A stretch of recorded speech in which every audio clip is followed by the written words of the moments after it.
Um olho cá, um olho lá hoje, né? Pra assistir esse jogo aí, daqui a pouco França. Mas aqui ainda nós temos reunião, aula de inglês, entrega de orçamento para os clientes. Então um olho cá, um olho lá hoje. Mas graças a Deus melhora, inclusive, do nariz. Eu já acordei bem menos inchada. E a Fernanda, a gente fala bem mais alto que eu. E sigo usando esse peppermint aqui, inclusive ele tem um cheirinho de menta, é hortelã-pimenta. E o Davi também acordou bem melhor. O Davi, ele ataca a laringite, é até perigoso, né? Mas isso aqui é muito bom, muito bom. Nem consegui mostrar nada pra vocês da manhã, porque foi uma loucura. Já levei as crianças pra passear, pra sair, pra etc. Aí dá almoço, arrumar eles pra escola, despachados. Função mãe desativada. A gente fica ligado neles o tempo inteiro, né? Mas função mãe desativada. E começa aqui a empresária, a advogada. Mas eu queria falar com vocês, principalmente o que estava acontecendo ali no grupo, que hoje eu recebi de algumas informações também. Eu entrei na faculdade com 17 anos. E exatos um mês depois que eu tinha entrado na faculdade, eu consegui estágio no fórum. E em algum momento, depois daquele estágio, inclusive um dos primeiros desafios na primeira semana, eles descobriram que eu tinha 17 anos e foram verificar a documentação, fazendo o contrato, o registro certinho no Tribunal de Justiça. Eles viram que eu tinha 17 anos e aí vieram: Natália, tu não pode trabalhar aqui. Eu disse: como assim eu não posso? Por quê? Porque tu é menor de idade, então duas uma, ou tu sai ou tu teria que fazer a emancipação. Eu disse: pra ontem? Pra ontem. Eu cheguei em casa no mesmo dia, conversei com os meus pais: vocês vão me emancipar. Não tem nada a ver com desrespeito, com eu querer sair de casa, que era um receio da minha mãe. Mas fizeram a documentação, me emanciparam. Na mesma semana estava emancipada, continuei o meu estágio e trabalhando. E depois de um tempo ainda arranjei alguma confusão ali dentro do Tribunal de Justiça e eu fui mandada embora depois de um tempo. E aí eu cheguei em casa contando o que tinha ocorrido e que no outro dia, inclusive, eu já estava empregada novamente, mas naquele dia eu tinha sido mandada embora. Empregada dentro do fórum, inclusive na outra vara. Mas eu percebi naquele momento, pelo desespero, inclusive, da minha mãe, minha faculdade desde o início eu paguei sozinha, briguei sozinha.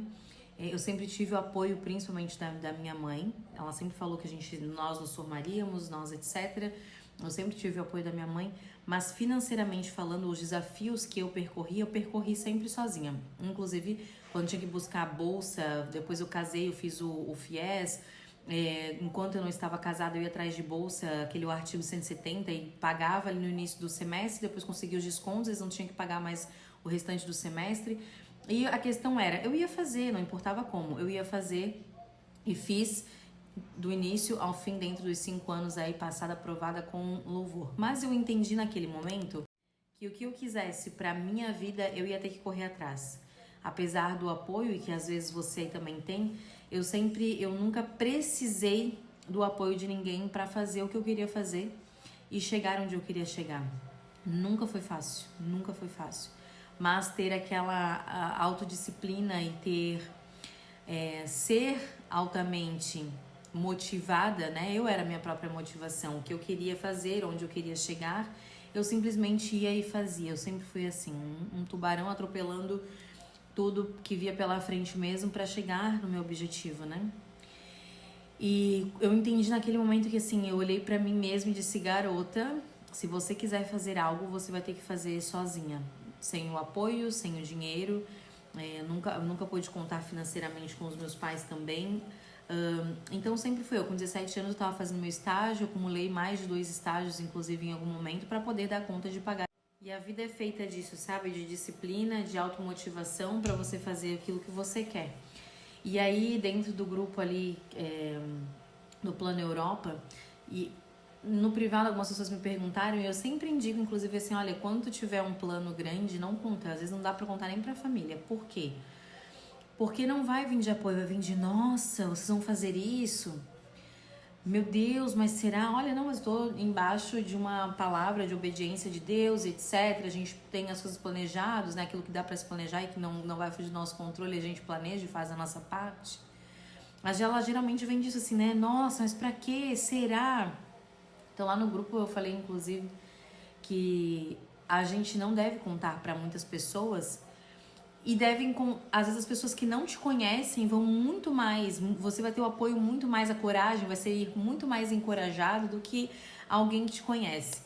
E aí, olha que bacana, né? A galera ali reagindo, já tem gente com passagem comprada, a galera emitindo passaporte, a vida em movimento e pessoas totalmente estranhas de estados diferentes do país se apoiando uns aos outros ali dentro, né? Mas hoje eu também tomei um baita de um tapa na cara, assim, sabe? Um tapa de luva, mas um tapa que eu senti, inclusive, vindo de Deus para que eu entendesse algumas coisas, acalmasse o coração em outras, né? Principalmente porque se você, como eu, assim, que teve que lutar sempre sozinha, brigar sempre sozinha, nunca encaixei em muitas bolhas, nunca quis me encaixar em muitas bolhas, em, em caixinhas, e tem um preço a se pagar. Quando você não se encaixa, quando você não quer ser igual a manada, tem um preço a se pagar. Passei a vida pagando esse preço, em igreja, em escola, com os colegas advogados, na própria OAB.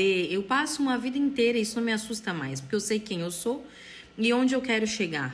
Às vezes a gente passa a vida assim reclamando, mas com um objetivo, né? O foco na cabeça. Eu sou uma pessoa muito focada e quando eu tenho um objetivo, eu só vou parar quando eu chegar lá. E eu por muitas vezes estou cansada, chateada, extremamente irritada, porque eu estou focada no prêmio final. Eu estou focada lá no prêmio final e eu me esqueço completamente de curtir o caminho, de aproveitar e de que para chegar ao troféu eu tive pequenas vitórias, da onde eu saí, o que eu já passei, da onde eu estive. Você também tem, cada um tem uma história. E eu me esqueço completamente. Hoje, ouvindo algumas coisas em atendimento, mas me permitindo também ser ministrada, ouvindo alguém que eu tenho como mentor, nesse sentido de que, olha da onde tu saiu, olha quanta coisa tem pra agradecer, sabe? E aí hoje algumas coisas que eu peguei pra ouvir, assim, era a mesma lapada, no sentido de que, pera, faz uma pausa só um pouquinho, né? Tu tá tão focada, a gente fica tão cego em meio a um desafio, ou até chegar lá no prêmio, e falta às vezes respirar um pouco e dizer assim, peraí, deixa eu ver todos os degraus que eu já subi e onde eu estou, né, hoje. Então, nunca foi nada fácil, nunca foi nada por acaso. Pouco que vocês acompanharam por aqui, né, um degrau por degrau, né, não tem tigrinho, não tem fazer coisas erradas, não tem cometimento de delitos, de crimes, e é possível, né, deitar e dormir com a cabeça tranquila e se alegrar e poder se exibir com as conquistas em vez de ter que escondê-las, né? Entre erros e acertos, esse é o movimento da vida. E nunca, para encerrar esse assunto aqui de hoje, nós temos mais coisas para fazer, mas nunca são dos distantes, né?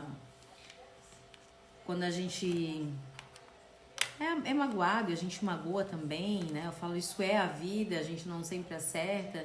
Erramos com as pessoas erram conosco, mas nunca é de algum estranho, né? Já cheguei a ouvir de alguns familiares, trabalha com esses bandidos aí, porque deve ser também, porque, meu Deus, uma coisa foi um ato bem específico, e na hora, inclusive, eu de muita maturidade, muita tranquilidade, sabendo o que tinha realmente acontecido, mas que não ouviram as duas versões. Eu disse, se é o que vocês acham, por mim, eu não tenho que gastar tempo e energia tentando convencer ninguém de nada, ainda mais um bando de adulto, né? Mas 3 anos depois a história se revela, a mentira é desmascarada e a vida segue e nada mudou no meu coração, né? Então sim, às vezes bate o cansaço, bate a vontade aí de desistir, mas no final acaba valendo a pena. E como, se você é uma pessoa determinada, você sabe todas as fases que você tá e que vai valer a pena. E que vai valer a pena. Então é por isso que a gente persiste, sabe? E eu acredito muito que é mais sobre o quanto tu aguenta apanhar, persistir, levantar para atingir o que você quer, sobre realmente a vitória em si. Então não desista.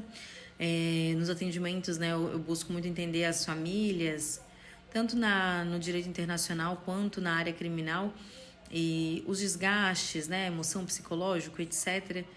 E não desistam, vai valer a pena. Você aguenta caminhar mais uma milha, você aguenta bater de frente mais uma vez, a não ser que não faça mais sentido algum, larga bem rápido, aí pega e corte rápido, senão aguenta.